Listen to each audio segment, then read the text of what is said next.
Two more things I wanted to add for you today, guys, about midfielders. One is about Ederson. Many questions on why Man United are not making official Ederson yet.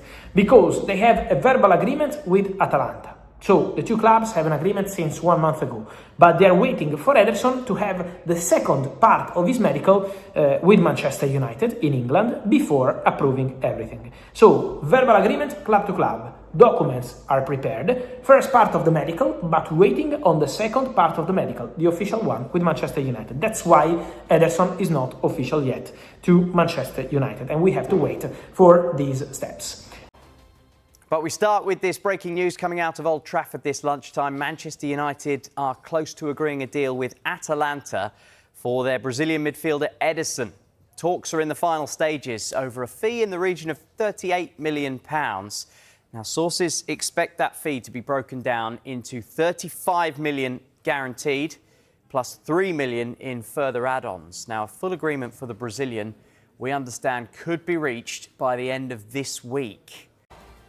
So breaking news to bring you, and a deal has been agreed between Manchester United and Atalanta for the Brazilian midfielder Ederson. The fee is agreed at £34 million, so €40.5 million, plus £3.8 million in potential bonuses as well. That deal expected to go through before July, subject, of course, to the player having a medical and all the T's and C's going through as well. He'll be 27 on the 7th of July, Ederson, but Michael Carrick looks like he's getting his first signing across the line. Deal agreed between Manchester United and Atalanta for Ederson. It was surprising that that's what Ancelotti decided to do, but who am I to question the decision-making of a legendary manager like Carlo Ancelotti?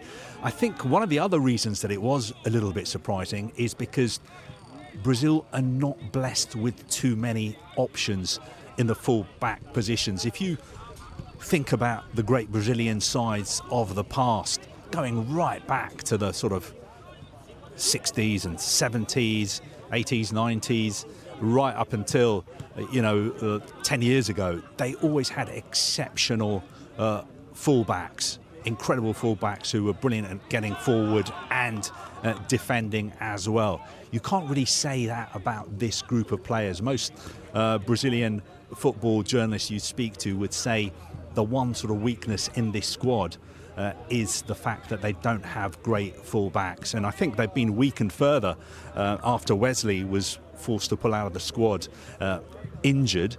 And it was surprising that Carlo Ancelotti decided to bring in Ederson. But great news for us, great news for Manchester United supporters as well, because they'll be getting to have a close look at United's first signing of the summer. Big things expected from Ederson. He's somebody who's proved himself in European football at Atalanta. He's got experience of playing in the Champions League. And speaking to some of the Brazilian journalists here, they were mentioning that they thought that perhaps Ederson had been recommended personally to Manchester United by Casemiro, one of the midfielders that he is set to replace at Old Trafford next season.